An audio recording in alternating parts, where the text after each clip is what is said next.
Welcome back to the 800's for our first book of the Asian and Island Pacificers month. This is going to be a show. What a great intro. Yeah, and with that, welcome to this week's episode of the 800s. I am your co-host, Alex, and you just heard from my lovely co-host, Adam, and a big shout out to our man behind the scenes who makes this all possible, Alan. We love you, man. With that, why don't we just get right into our promos for the week? Yeah. So if you joined us before we went live, you heard some awesome music. That awesome music was Fearless First by Incompetech. Incompetech makes a lot of really cool music, so you should check them out. That's incompetech.filmmusic.io. Also, we have a YouTube channel. So go check that out. The link is below the video. That's DM's Table at YouTube. If you want to vote on what book we read, check out our Patreon. I am totally rusty at this. Patreon link is below as well. That's DM's Table on Patreon. And essentially, it's just $2 and you get to tell us what book to read. We do a vote, and we're doing a vote tonight. So get out there and vote as soon as possible because it's going to end soon. Over to Alex for what book we're talking about tonight. All right, this week on the 800s, we will be discussing Snowflower and the Secret Fan by Lisa C. as Adam mentioned, of our National Asian and Pacific Islander Heritage Month.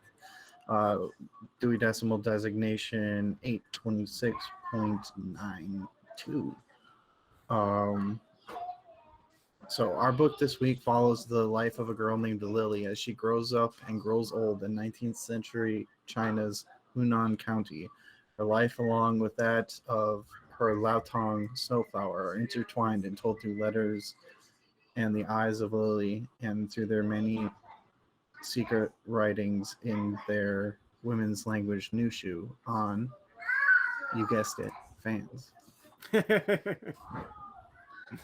I totally wanted a fan tonight, but I couldn't find it, so gonna have to settle for seeing my entirely unobstructed face. Sorry. If this is your first time joining us on the 800s, essentially how it works is Alex and I will talk back and forth. We'll pitch a topic to discuss, and then we'll talk about it while you guys get a chance to pop your comments into the chat. If you have something you want to talk about, definitely mention it in the chat at any time, starting now.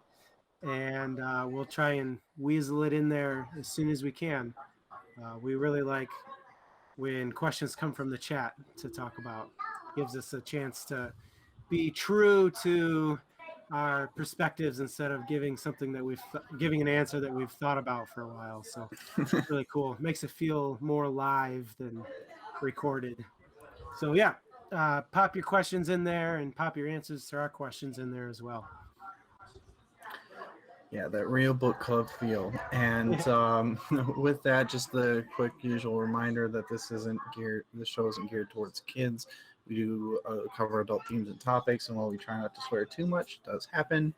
Also, we're trying to create a warm and welcoming community of people with similar hobbies to just enjoy them fully and without judgment. So please just be nice or, fuck off.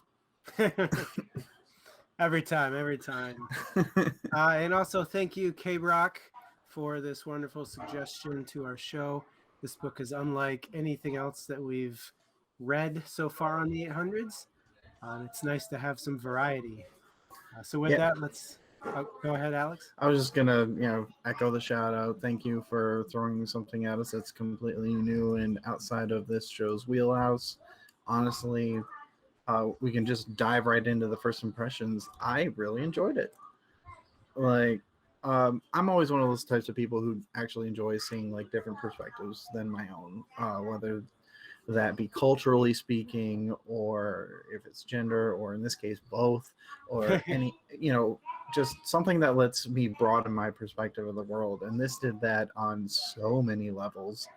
and it was a really interesting read. In fact, I read it twice, once through audio and once the physical book, and it almost felt like a different read the second time, which was interesting to me, and I can get more into that later on as to why. But uh, part of it had to do with the wonderful job that the reader for the audiobook did. Uh, kind of lent it a kind of cultural sway that I just couldn't project in my head. But yeah, I really enjoyed seeing like a world that this woman lived in and created for herself, and her soul, her view of it, and it was set in a culture that I know so very little about, Yeah. and so I loved learning about it, honestly.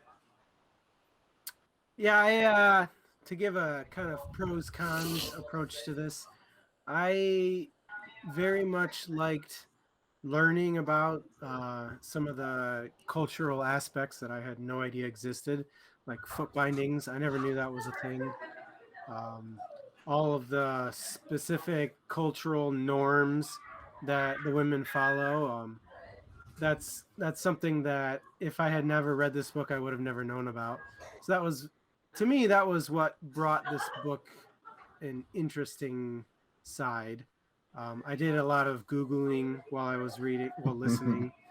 I was like, oh, foot wrappings. Let's find out more about that kind of a thing. What I didn't like was the story. I found the story was just really, really slow and kind of chugged and didn't really progress. I mean, obviously, there wasn't a lot to happen because of the life that they were telling about here. It was one that was very laid out and very specific. But to me, that just kind of made it a little slow. But to say that isn't necessarily fair to this book because this is not a kind of book that I normally read. Um, so it might have been very interesting to somebody who likes biographies, let's say, but for me, it wasn't the draw that I normally like from books. All right. So with that, why don't we get into our first like actual question of the night? Although I'm not seeing. Oh, no wonder I'm not seeing anything. My phone with all of the chat was off. Uh, I like personally what K Rock had to say about how it really dives. Like it's not about action; it's about the relationships. And if you aren't willing to delve into like the specific dynamics of the relationships, or if that's not particularly exciting to you, then you're right. That's probably not going to wind up being a book that you particularly like. Um, I personally enjoyed it because I'm fascinated by interpersonal relationships, not necessarily drama, but like actual relationships and how they're forged, particularly and how they do over time. So I really enjoyed that personally. Um, so seems like the chat is in on the foot binding thing. So why don't we Yeah, talk a little bit more about that then? So we'll pull from chat, but if anybody wants to contribute specifically, what are your thoughts on the foot binding? And not only what are your thoughts on the foot binding, but your thoughts on how the women in the story viewed foot binding. I've got a prepared answer for this sort of. It's more in general. How on earth could a could foot bindings come to be? Um, I thought about that. Like how? Why would they do that to themselves? Like at what point was somebody like, maybe I should break my feet? And I gotta think there were two approaches. At one point, somebody went, smaller feet are better, and another person went, I can make my feet smaller if I force them to be smaller. And then a third person went, that seems reasonable. Let's do that. But I, I couldn't have imagined that that was a thing until I read this book. It was a very shocking revelation, and especially like the thing about gangrene killing 10% of the girls who did the foot binding. Like that's an insanely high percentage to just be like, it happens. Guess we're gonna accept it, you know. And plus, according to Wikipedia, about 40% resulted in lameness or making the woman a cripple. So in reality, you've only got about a 60% chance, 50 to 60% chance of walking away with being able to walk away. So I'm really glad that's not a thing anymore. Yeah, I'm definitely behind you 100% on that. Glad it's not a thing. But I mean, body modifications have been a part of human culture, particularly mating culture, since the dawn of time, more or less. I mean, it can be as simple as ear piercings to tattoos to like the foot binding or the lip discs that you sometimes see in like older African cultures. It's something that people just decided to do because it emphasized something that they found attractive. And unfortunately, it also came with a dehumanizing aspect. It was a way to, you know, it was, we couldn't necessarily breed it into them like with dogs, so they forced it to happen because they could. I mean, and they did it to women to give them a to give them a value of some kind because they culturally chose not to value them until they were essentially widows, I believe, according to the story anyway. Yeah. uh so yeah, it was all about men's perspective, and women just accepted it because it was the only way that they lived and survived in that world. And I thought it was incredible how, in particular, the people in the story just were like, this is just a part of it. They were excited for it at some points, like not the pain necessarily, but like what it would bring if their feet got small enough, and like how they could change your life, and how they saw it as, you know, this sacred ritual. And kind of had to be, because if you didn't treat it as sacred, like you said, those numbers probably would have been a lot worse than Yeah. the you described, you know. Yeah. To answer some of the comments in chat, it was made illegal in the early 1900s. The last footbound woman died in 2007. So there are no footbound women left in the world. That But we know of. that we know of, that Wikipedia knows of. Yeah.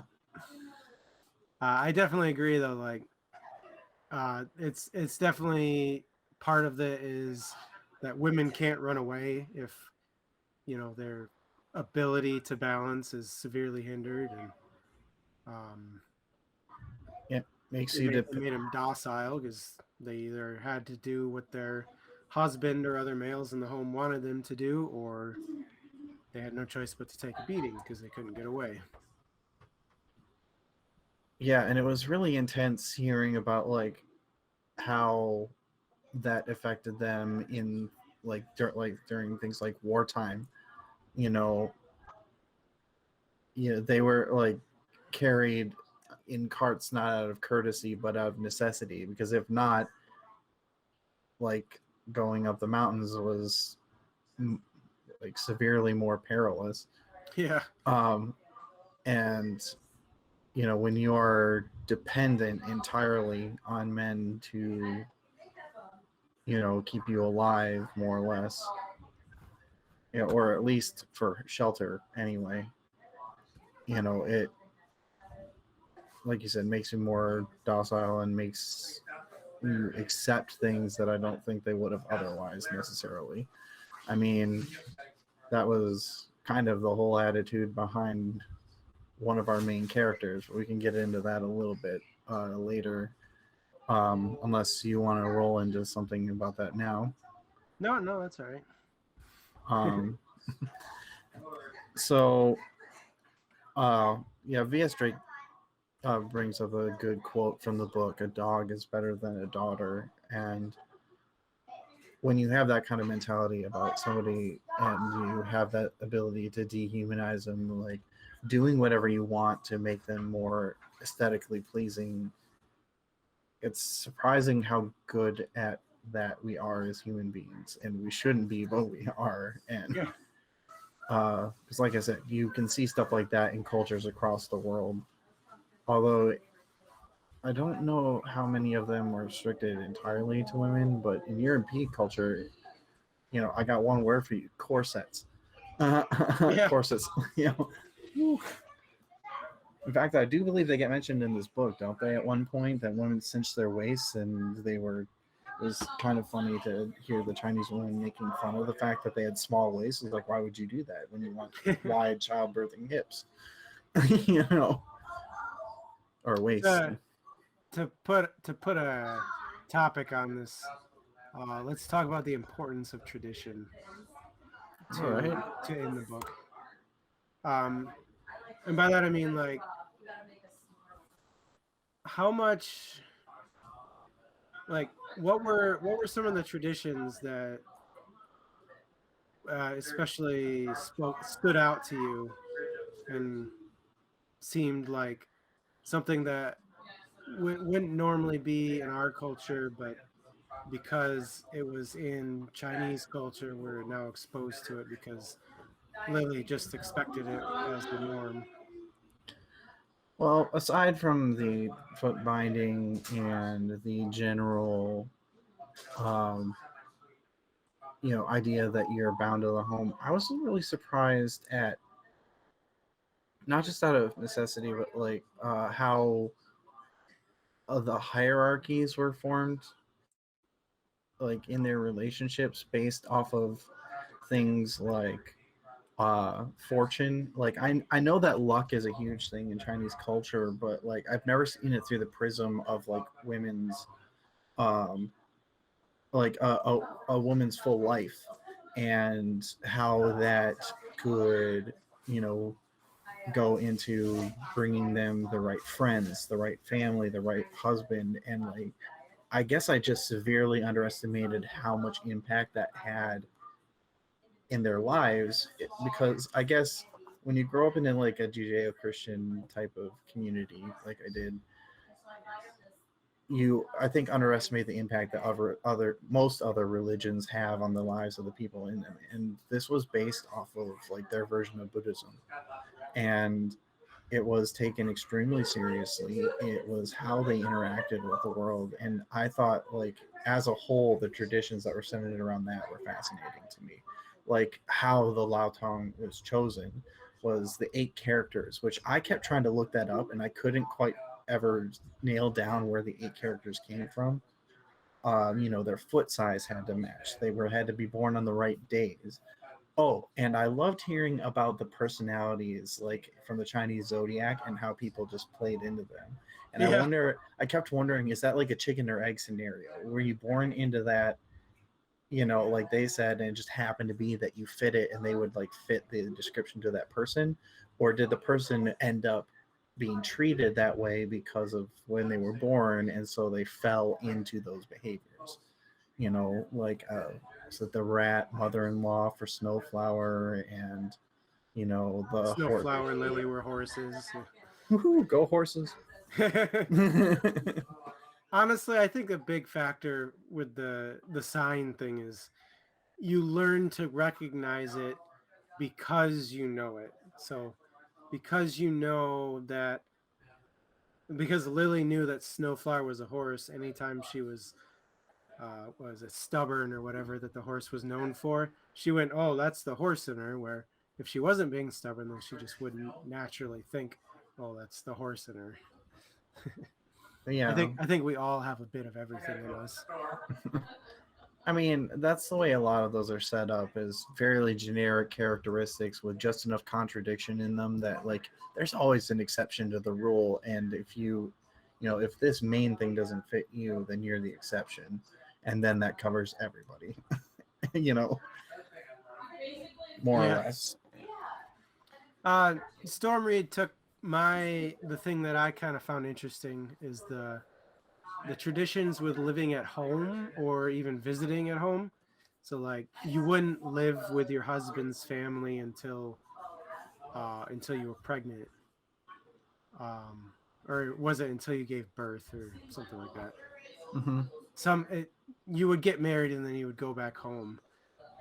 You would specifically visit your home family on the one holiday, and you would Well, there stay there a were while. numerous holidays, but like the tasting holiday was one that they mentioned, and then the one where they go to the temple every Yeah, year. But yeah, I found those kind of things kind of interesting. How it's like there's no decision about uh, moving out or visiting. It's you have this strict schedule that every single person ever follows, and that's it. yeah, that was, and the fact that there were traditions on visiting family that I get that some of them, like the pregnancy one, is born on daughters are a burden unless they produce children. And so the husband's family never takes on that burden unless there is a child to be taken care of as well. Uh, so I think it's mostly born out of that. So if which is probably reinforced this idea that women are worthless because they are, you know, burdens. They don't bring anything until they're gone, you know. Yeah. And I thought that was, yeah, that was a real standout bit for me as well. So the other one that I like, the VS Drake, and I think uh, Stormwood or talk and K Brock were talking about is this idea that butchers were like the lowest of the low, and yet so many people just eat meat. Yeah. And I wonder, like, I legitimately have only guesses at where that could possibly come from, but that part stood out to me from the beginning. I'm like, wait, Snowflower chose to be vegetarian, which was not the norm, but her husband was a butcher, and that was seen as like the worst thing ever, except in like the one instance when they were on the mountain. You know, I it's so hard to put those two together as So I have a theory on why Butcher reviewed is low, and I think it ties back to the typhoid fever bit. I really think it's because sanitation wasn't really a thing back then, mm-hmm. and butchers would have been exposed to all sorts of diseases from raw meat. So they probably had a higher percentage chance of spreading disease into the population. That would make sense. Like literally, they were unclean. Like it Yeah. wasn't figurative; it was just literal. That would make a lot of sense. In particular, I think Storm would hit the nail on the head. Pork or anything that could spread things like you said, like cholera, typhoid fever, or trichinosis, things like that.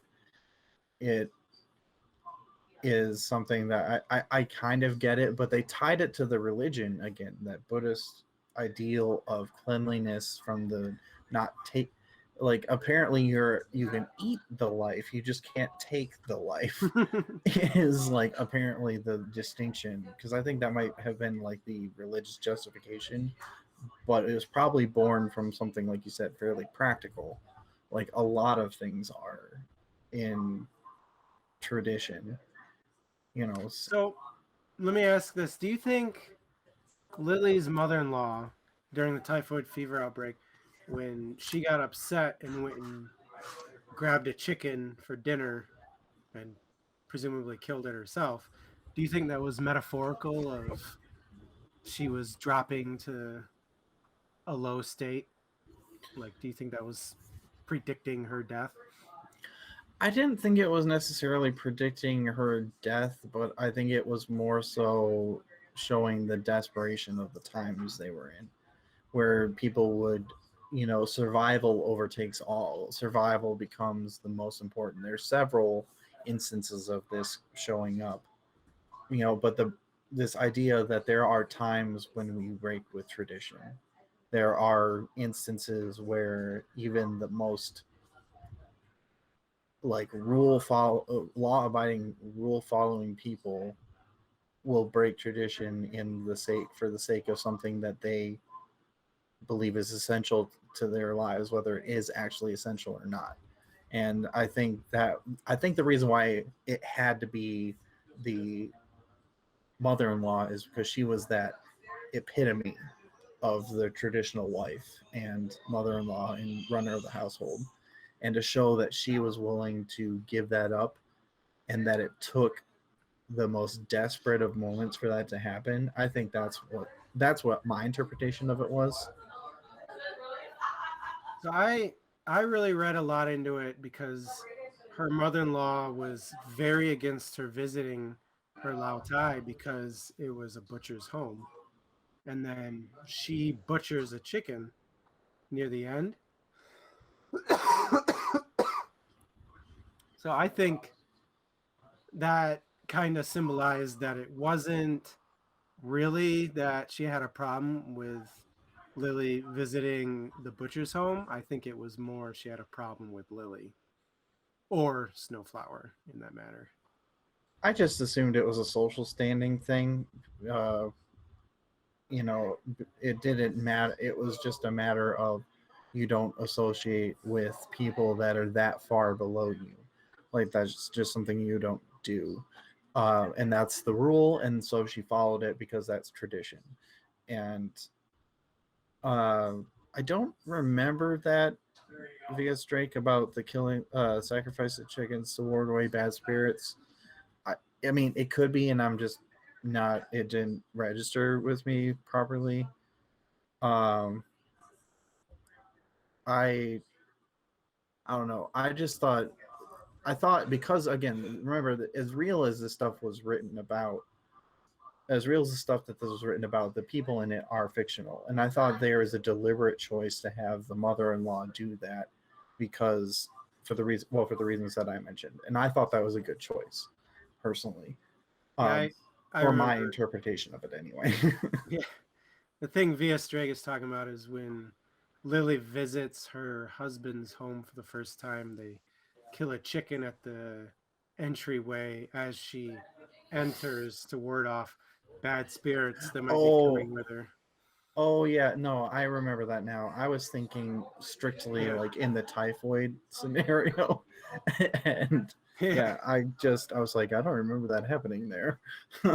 Although that is another tradition that's just kind of unique to the story here is something that obviously you and I would never do is go kill a chicken in a doorway. But No, uh, but even if we think back to like 19th century cultures, like that's more than a century ago now. that's what I mean is like it doesn't happen in today's day. Yeah. Yeah. Just chronologically speaking, yeah, it is very well rare, at least in our culture. Uh, I know ritual sacrifice and stuff like that is very common throughout history, but Yeah, I wonder if there's a reason why chicken specifically, you know? Uh, I would if I were to hazard a guess on it, I would assume it's because chickens were like a main source of food in most cultures. So they would be seen as a valuable sacrifice, but not too valuable yeah. because everybody could afford a chicken. Oh, keep in mind that actually in the U.S., chicken was not super common until post World War II. They were just they weren't nearly as big, and it wasn't as popular for a very long time. But in China, it's always been super popular. So yeah, you're right. Probably plays a part. I actually kind of want to get into now. What were your thoughts on our leading lady, Lily? And yes, the alliteration was on purpose. Leading Lady Lily. Leading Lady literally left me uh listening for no, I can't keep doing that. um I would say at the beginning I was thinking like, okay, this is a scared girl who just wants to get through her childhood. When she got married and moved out, I was thinking this is a scared girl who just wants to get through the the years where she's got to wait until she births a son, and then when she becomes, what was it, Lady Lou, or Yeah. yeah, Lady Lou. When she becomes Lady Lou, I was like, this is a scared woman who uh, just wants the world to think that she isn't scared, and I think she died a scared woman who wished that she wasn't. Well, that last little bit was quite poignant. Yeah. Because I had a fairly similar thought about her at the end. I mean, you think about it though, is that women were essentially raised to live in fear of becoming even more worthless than they were. Like that was what kept them in line, was more or less fear.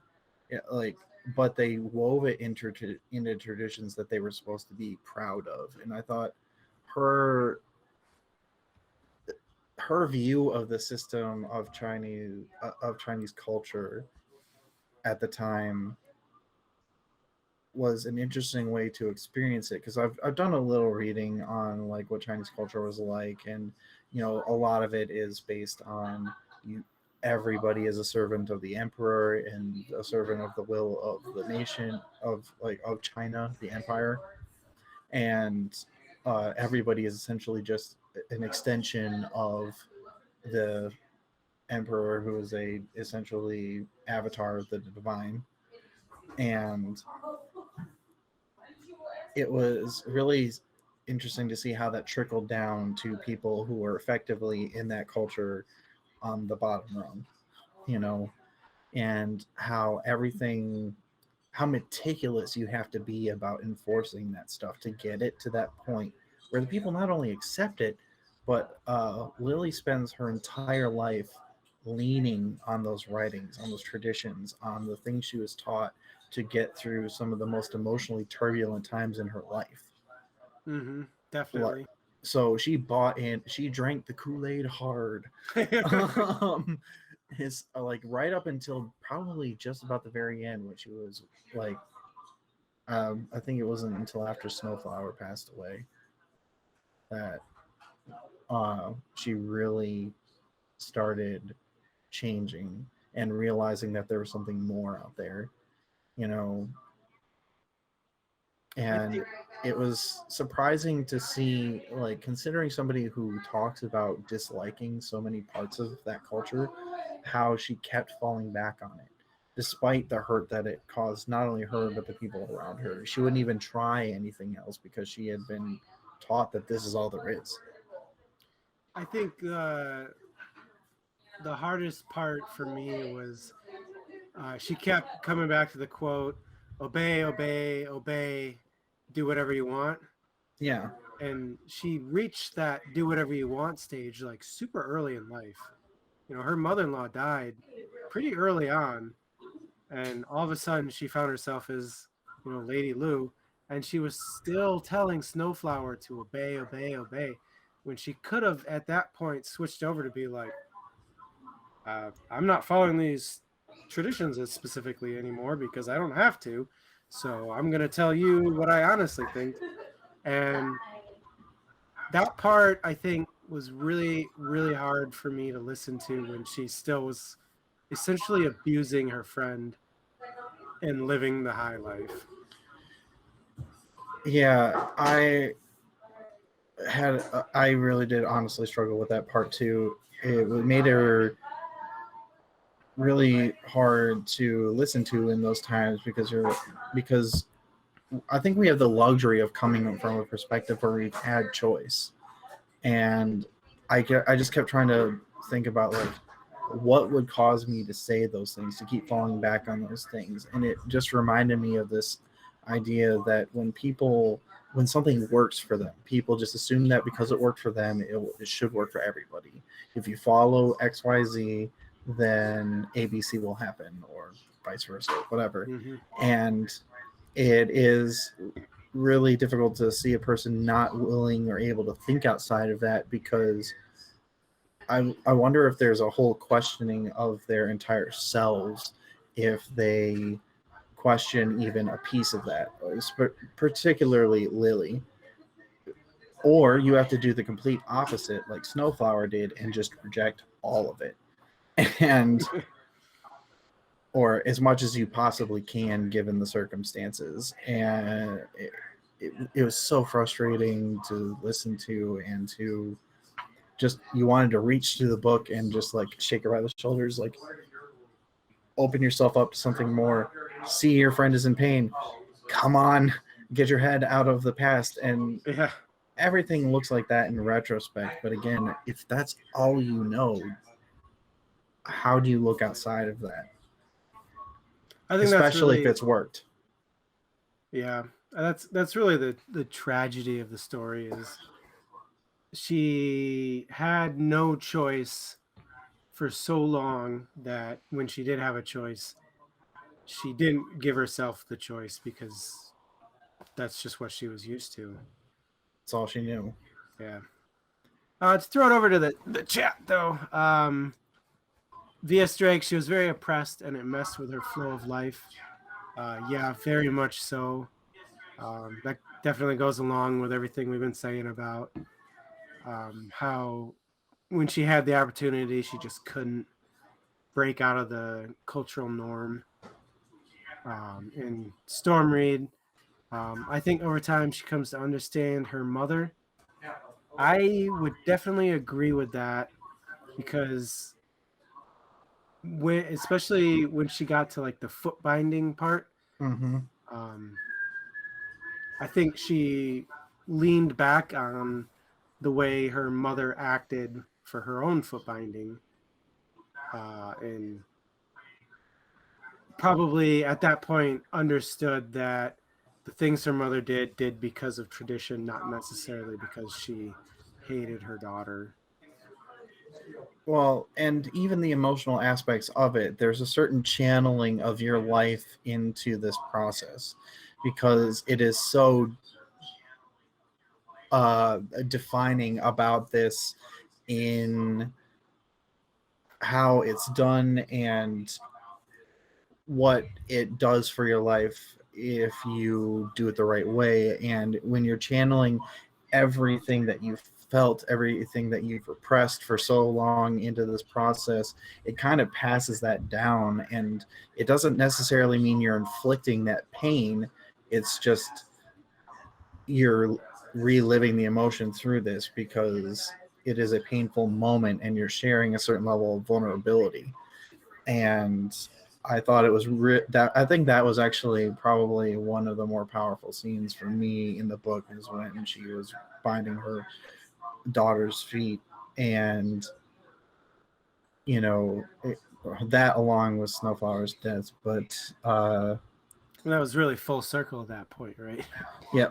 So why don't we actually pull a question from chat? VS Drake asked, do you think this book would classify as a tragedy? Yeah, I like that question. I definitely think so, especially because Lily didn't realize her error of ways until it was far, far too late, and Snowflower was already gone, essentially. I would. I think it does. It is very tragic in a lot of ways. I don't know that it qualifies necessarily as a tragedy, because there isn't quite the same arc that there is in a tragedy. It's just a tragic set of circumstances in somebody's life, and there is an emphasis on the tragedies in their life, because it's the only time that they become even remotely vulnerable, because they're not allowed to show weakness. And I don't know whether this is specifically a tragedy or if it's basically historical fiction that has a very tragic background, because that's the only way to show any real emotional development in your Yeah. characters. So, and it is because it's a tragic lifestyle when you think about it, at least in comparison to our own. um, they still love, they still celebrate, they still enjoy beauty, and they live through their traditions, but there's just so much pain and fear in it that it kind of colors it a certain way to where, yeah, I could see it kind of being a tragedy. I just, maybe I'm being too literary in the sense of thinking like tragedy, like comedy and tragedy in like Greek literature versus, just being tragic. I'm going to read this out loud because I'm going to read it in live speed. Tragedy is a literary device signifying a story or drama that presents an admirable or courageous character that confronts powerful forces inside and or outside of themselves. In a tragedy, a protagonist is undone or brought to ruin by a critical character flaw or by the cruelty of fate. Oh, I'd yeah, say that, definitely a tragedy. yeah, I'd say Absolutely. that kind of goes in line with what V.S. Drake posted for the definition of a tragedy, brought down by his or her own flaws, Yeah. used by ordinary flaws. I'd say the flaw here is, the following traditions above common sense. Yeah. I would agree that not following one's own will is ultimately what undoes her. And oh, it feels almost like a bit of an indictment of that life in general too, by specifically emphasizing the tragic parts of it. But that personal character flaw, I guess I'm used to it being a little more blatant and obvious, like, because typically that flaw is more or less personified in a lot of tragedies as like a singular person or something greater than just it's something that's all there is to it. And this felt like a little more subtle on that end, so I completely missed it, but it definitely fits as a tragedy. Yeah. All right, I got a question. All right. Okay, in regards to the um, final bit of the book where Lily receives the fan from Snowflower and thinks that Snowflower has betrayed her. And then in turn, because of that belief that Snowflower betrayed her, turns and betrays Snowflower. What were your thoughts on that betrayal of the Lautong relationship, and was Lily justified in doing so? I mean, this is one of those things that I thought it was really interesting having read it like a physical copy and listened to it. When you listen to it, it feels a lot more justified than when you read it physically because of the way that the person who read the book emphasized certain things. There's a certain cadence as it was projected as somebody who was like a native Chinese speaker who secondarily speaks English, so there's a certain cadence to it that makes it sound like the misunderstanding was understandable, even though technically speaking, it happened in writing. Yeah. And I wonder how much of that is attributed to like the nature of their writing styles. Like women's writing was 600 characters that was highly based on context, and as opposed to what, like 50,000 characters in men's writing that had like a specific character for every little thing, Yeah. and I wonder how much of it, like, that in and of itself is a tragedy, honestly. It's just the sheer level of misunderstanding. And I don't think, while the pain and the jealousy and the hurt that she was feeling might have been like, you can't not justify somebody's feelings when it comes to somebody that they love, but her actions, I get it's natural for people to want to lash out when they're in pain because it's easier to be angry or to, in Lily's case, to rely on tradition to guide that anger. But it didn't justify the way that she treated somebody that she supposedly loved. And that ultimately, I think, is really what her downfall was. I mean, Yeah. it is so hard to watch somebody like claim that they love somebody and then do that to them, lash out just because they're in pain and over something. There's almost a comedy aspect of it, not like funny haha, but like traditional comedy aspect to it, that it was a misunderstanding that led to all this, you know. Yeah. But it's, you know, so hard to believe that somebody that loves somebody that much would not give them the benefit of the doubt, or at least talk to them about it. I get that you're hurt, you know, but this person spent her entire life, aside from her feet, avoiding pain, avoiding suffering, and that's all she did. And that treating people like shit is not ever justifiable because you're not feeling great.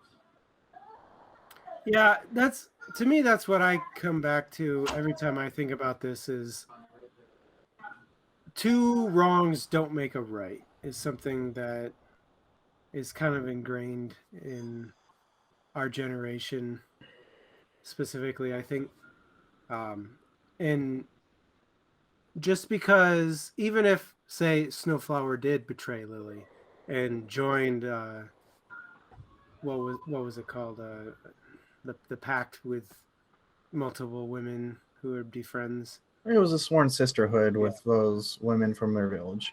So even if she had joined a sworn sisterhood, which by the end of the book we find out that she definitely had not joined a sworn sisterhood, but even if she had, that doesn't give Lily the right to be a dick to Snowflower. Like, Yeah. okay, she hurt you, move on, you know, cut her out of your life if you want, but you know, the right thing isn't to then decide to go and attack her and beat her down. Yeah. But to add to that bit about whether or not it was justified, I think honestly, Snowflower had every right to break the Lautong relationship because Lily wasn't supporting her the way that a Lautong should be supporting her. You know, she was giving her bad advice. She was making her feel worse about herself. She wasn't being a friend. She was just essentially shaming her into doing the things she didn't want to do over and over again. So I think really Snowflower had every right to break it, and that Lily shouldn't have been mad because she was being a dick the whole time. Yeah. Well, she never actually broke it per se. She just said that, like, I'm going to take something of some part of our relationship and put it somewhere else because you're not giving me what I need. I'm not actually breaking this. I mean, And like, you're absolutely right on Snowflower's part, though. She had every right to seek that out, to seek out something that she needed to survive, you know, in a way that would preserve a relationship that she cared about. That's how you go about it. You don't, you know, go freaking scorched earth on somebody that you supposedly care about. And I, you know, what I that, mean, what I really meant was Snowflower didn't break the tie, but she should have. Like, I okay. think she was within her right to do so if Oh she had yeah. chosen to. Yeah. I wouldn't have blamed her for doing that. Yeah. I really, especially like, because it's sitting there frustrated with Lily the entire time, like, just like, shut up and give her a hug, like, something like that, you know. But But I mean, in Lily's defense, at absolutely no point in her life did she see a woman comfort another woman. yeah, exactly. And but it makes me wonder, like, for Snowflower, how did she have that compassion when she never saw that either, you know, like, other than between each other. So it's not an excuse, it's just like, it makes me wonder, like, what little things might have changed them for the better if they had had some modicum of, like, true support. And actually, one of the things in the chat that I would really like to just segue into a question is this idea of love and relationships in this book. It is so central and core to it. So how did you interpret the different types of love and relationships in this book? Because they definitely don't fit our prototypical sense of the word in like American culture. So Yeah. so what were your thoughts on how love was viewed and you know, bonding was viewed in this book? I definitely got the feeling that love wasn't something that would come from necessarily your family, but for women at least, were more so between their pack sisters or Lao Tong. It kind of emphasized that that was the real marriage, and their real marriage was more of a thing of necessity to continue the population. Uh, I think um, it almost it almost feels like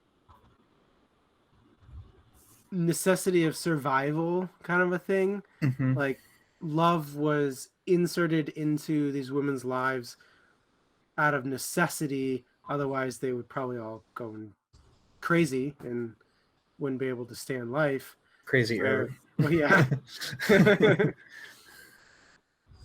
where I think a man in these stories was more depicted like you could do whatever you want. Mm-hmm. Well, I think that they showed that love was essential in life, but that love manifested very differently for men and women. But they all knew that it was essential. Like we talk about this idea that supposedly platonic love between snow like Lao Tong's like Snowflower and Lily is this lifelong bond that is surprisingly passionate for what friendship is supposed to be. And like you said, that plays out a lot more like a marriage. Like it's this something that gives them a reason and a will to live. And I thought it was really powerful that they that was recognized as how big of a deal it was to have that in your life. But culturally speaking, how do you give that to women while still dehumanizing them? Yeah, You make it between other women, and like you said, everything between men is more or less procreative. Like that's what really matters. But I actually thought one of the really interesting bits was this realization from a woman's perspective that men could love at all. In particular, like when the butcher loses his son. Actions justified after the fact? No.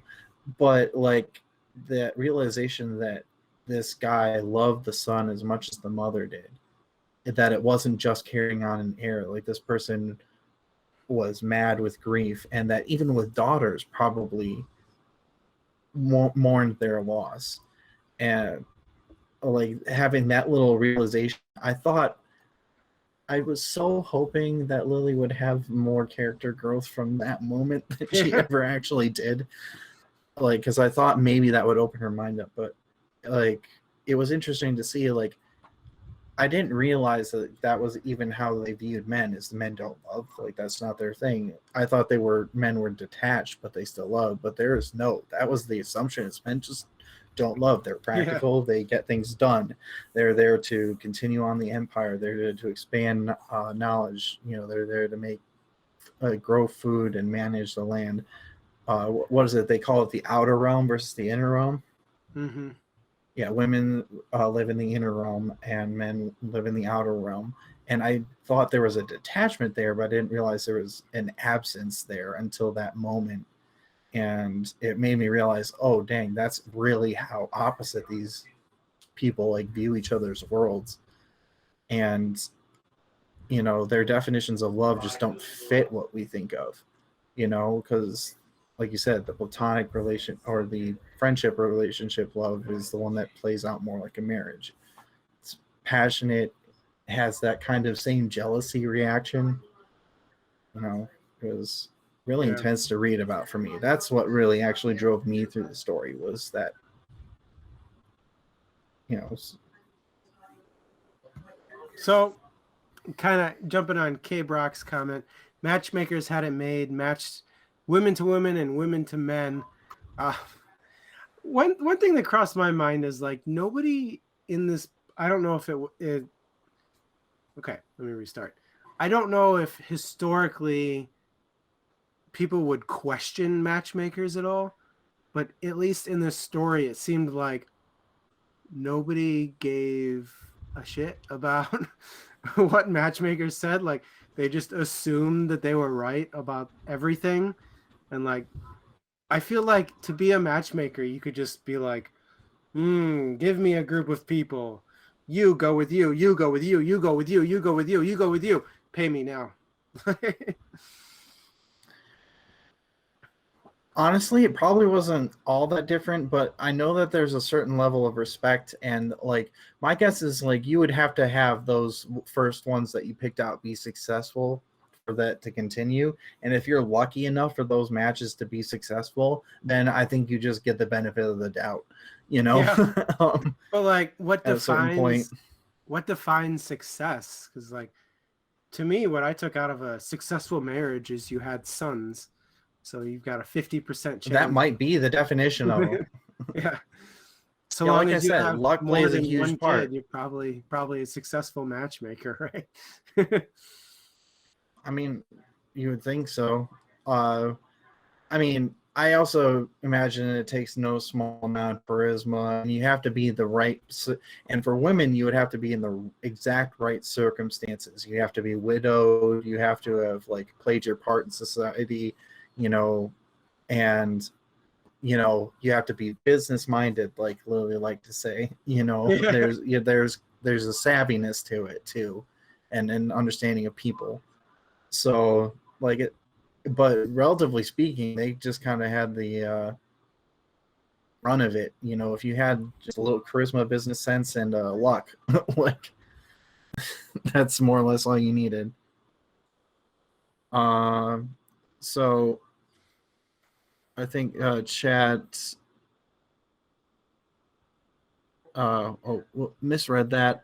Do you think the matchmaker was the highest rank among women? Uh, I think county wise, like that would make sense. Like because across the county, like the matchmaker moved in and out, but like in individual communities, I don't think so. Like you have your hierarchy based on a given family's favor with the emperor. I think that determines who it is, but like as far as like across the board, like in any given town, like just people knowing who you are, and it has to be up there, right? Like you might go into one town where nobody's in favor with the emperor, you're at the top of that pecking order, but then you go in where like Lily's staying or Lady Lou, and you're like maybe second, third, whatever. you know but even then those people oftentimes listen to you. Yeah. you know I think they definitely were pretty high up there in the pecking order, just in the sense that they didn't necessarily have to have a man in their life. mm-hmm. They could do what they wanted to do in very in theory wouldn't have to have their husband's blessing to do it. So Well, yeah. Yeah, K Brock says matchmaker basically had to call her own shots. And think about just how extraordinarily rare that is in that culture, especially when like what the average lifespan was like 40 to 50. yeah, 40 high, Um, like mid 40s, I think was a extremely good life. yeah, that was an extremely well lived life. And for this woman who like basically her career until she was in her 40s. Yeah, you know but I think it's that I think it does have a lot to do with the age as well. Is after a certain point the level of reverence that elderly women got was massive. definitely. And it is such a stark difference from the way they start. Yeah, It's quite the juxtaposition. So I think we've got time for maybe one more topic if you want, or we can just go into end thoughts. Does chat have anything in mind for our last topic, or did you add them? Because I've got Let's sit here and wait. No, maybe something, but if chat has anything, go ahead and put it in now. But otherwise, Alex, let's jump to your thing, and then if chat comes up with something, we can jump to that too. okay. I gotta do this. What were your thoughts on the final moments between our Laotong pair, Snowflower and Lily, and in particular as it relates to the life story on their secret fan? You're referencing the death scene essentially. Yeah, when they bring out the fan and like not the death scene and the immediate follow-up afterwards with the women of the village who bring out the fan and reread it to her and show her the mistake. Like, Yeah, so at that point we find out that Lily mistook the meaning because of the women's language being phonetic, right? So she took it to mean that she had made a pact when in fact she just meant that she was hanging out with these women. I honestly think that Lily could not conceive of the idea that women would hang out with other women just because, not because they're sworn sisters, because Lily doesn't do that at any point in the story. But the fact that it, I was very frustrated during that scene when she came to her realization that she was a dick and treated Snowflower horribly for no reason, because at no point did she go, why did you make a sworn sisterhood pact? Like, at no point did she approach her and be like, why did you make a sworn sisterhood pact? It was always about herself. And that final scene even was kind of about herself. She felt bad, so she did things for Snowflower because she felt bad. mm-hmm. I honestly, I may or may not have shed a tear at that moment. Not for Lily though, but for Snowflower. Like, here's a person who was clearly, like, of their lives had dealt with so much tragedy, and yet she's still attempting to show Lily all this kindness that she can muster, even though she has what I assume was cancer. And it, to die like that and never, and especially in that moment after where it's revealed what had been going on, all that she had suffered, and did so except for that one moment in that outburst, that the sitting and singing that they did, never spoke about it. And the fact that there's two people who could have loved, who I think Lily, had that stuff never happened, could have learned to truly, like, actually love and care and empathize, because Snowflower, with enough space from the oppressive, like, mother-in-law types and other things, Lily does eventually figure shit out. It's just too little too late. And my heart broke not for Lily so much as it did for Snowflower. And you spend so much of this book, like, viewing things through the eyes of Lily, and as frustrated as you are with Lily, you can kind of understand a little bit of, like, we only retrospectively know how untrue her feelings were. Holding the grudge didn't necessarily need to happen, but she not only held on to it, she just rang it for all it was worth. And that's where it becomes frustrating. But the fact that she was, like, this close, and like you said, all it would have taken to save Snowflower so much pain would have been to have done something else. My heart broke for Snowflower, that's all. Yeah. And Is there a literary device called tragedy redeemed? Despite how sad it is that she was selfish for so long, she tries to make good. Yeah, redemption arcs are like pretty common in a lot of stories, and props to Lily for at least trying to do that. Yeah. You know, making good on it, using what political capital she had to make sure her grandchildren and Snowflower's grandchildren married so that they could, you know, Snowflower's progeny could have a better life. It's great, but like it's so hard to be, you know, maybe I'm holding the grudge here, but it's so hard to be okay with that when it happens so late. But you know, good on her for growing from it, I suppose. You know, I agree with what Via Drake said. Too little, too late. Um, I think Lily realizes that too. It's like you waited till she died to realize you were doing wrong things. Like you can't take things back. Like there's you did wrong to her for 8 years. There's no coming back from that. oh, I thought it was a powerful lesson in the how powerful hatred can be and how it ends up biting us in the ass ultimately. Like it's so self-destructive to hold on to anger, and if she had just let it go for even a moment and talk, you know. So I thought it was a lesson in that, in learning to let go of hatred, because there's, you know, when she looks back at it, what does she remember? Was it anything worthwhile? Not at all. You know, it saved her from hurting as deeply as she might have in those moments, but it ultimately caused so much pain down the road. You know, it never saved her anything. It just made things worse.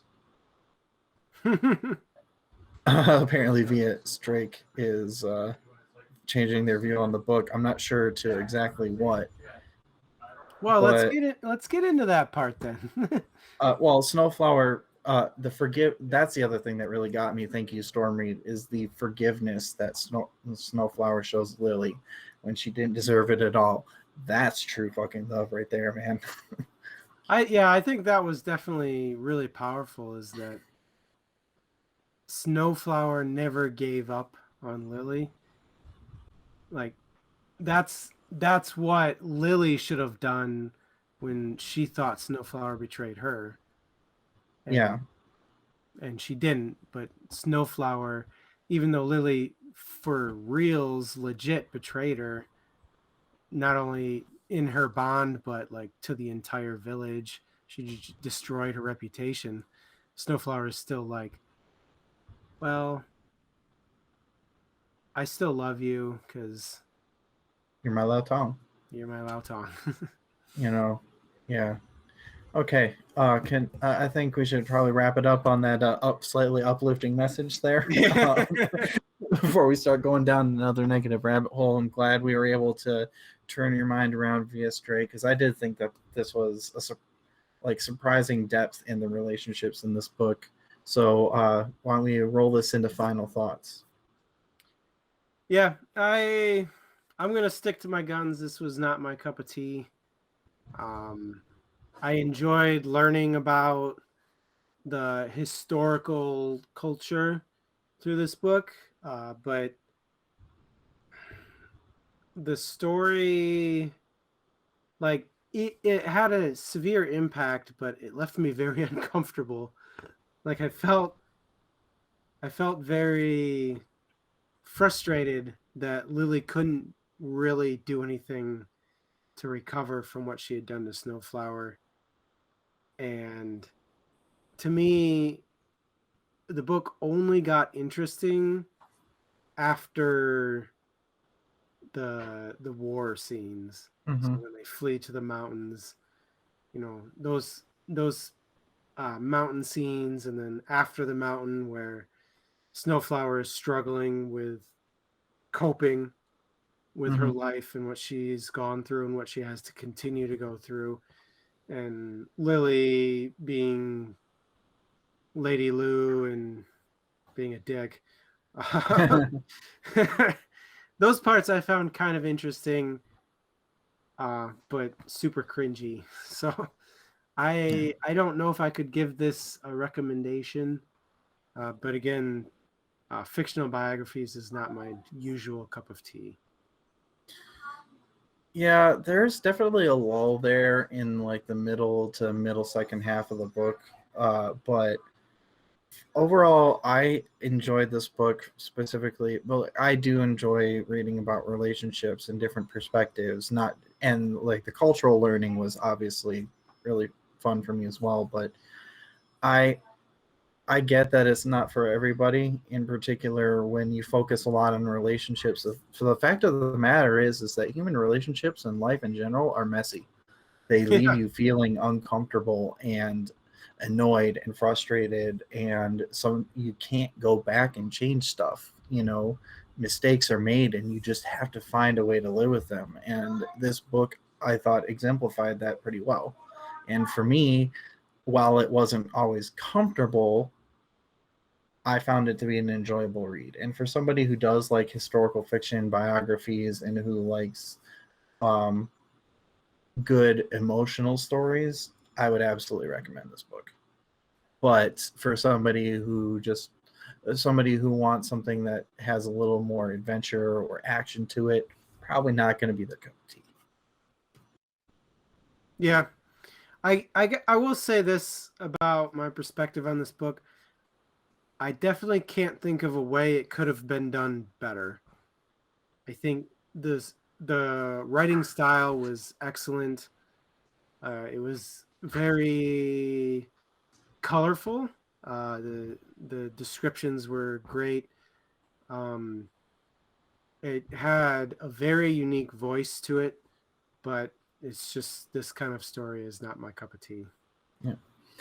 By the way, thank you, K Brock, for throwing out more suggestions. Anybody in chat anytime, if you have suggestions for book, particularly as we're wrapping up, feel free to throw them out there.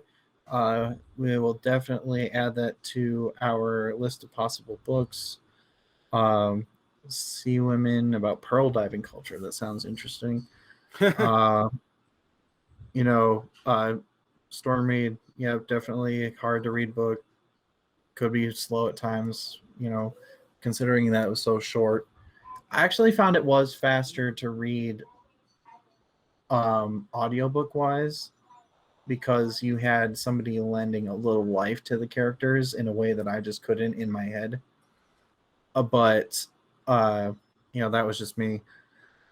But anyways, with that, why don't we close things out for tonight? Yeah, so next up on the 800s. So our next book is Never Let Me Go by. Do you know how to pronounce that?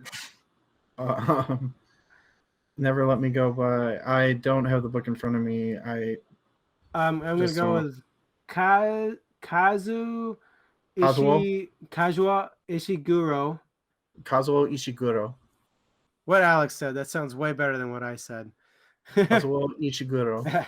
And that's on July 10th, so that's a few weeks out instead of 2 weeks out. So don't join us on July 3rd. We will be shooting fireworks into the sky. Join us on July 10th instead. Um, and then after that, we're going to jump to July 31st. Back So on the another, original schedule. yep. So another 3 week stretch. That's Dune by Frank Herbert. Yeah, Thank get you. started now. It's a thick boy. Yeah. So Or, well, get started after Never Let Me Go, yeah, anyway. if you finish Never Let Me Go early, definitely jump into Dune. I've read it before. It's a good book, but it takes some time to get through, Yeah. especially processing wise. Like if you're someone who's got to sit and think about a book, you're gonna need some time to sit and think about Dune. So, All right. but Dune is definitely a good book. So I'm ready for good combos on that. But I'll also Never Let Me Go is going to be a good one that'll finish out our Asian and Pacific Islanders month read. So cool. Other plugs, real quick. Our main website is dmstable.com. There you can find all the information you would ever want on us. We also have the following links posted under the video for you to click on. Patreon. Awesome. Give us money. Yes. Vote on books. Hooray. It's only $2. Super cool. We have a YouTube channel. It's youtube.com/dmstable. I think that's accurate. Something like that. We've got a Twitter at DM's Table. We've got a Facebook at The DM's Table. Hit us up on our socials. We post cool things about books all the time, every day. And other nerdy shit. And other nerdy shit. Plus, if you're a super nerd and want to chat, check out our Discord. We'll give you the link if you hit us up on Twitter or Facebook. It's kind of like a twofer. You got to join us on Twitter or Facebook to get the Discord. But seriously, check those things out. All right. And coming up, as Adam mentioned, we are finishing up our Asian and Pacific Islanders Heritage month. We are technically splitting it outside of July, but that's just a matter of circumstance. We'll be doing a long book for July. August, we're going to go back to the basics. It's whatever we want, whatever you want, actually, especially you have something you really want us to read, throw it out there. And then September, our next theme will be Latin Writers Heritage Month.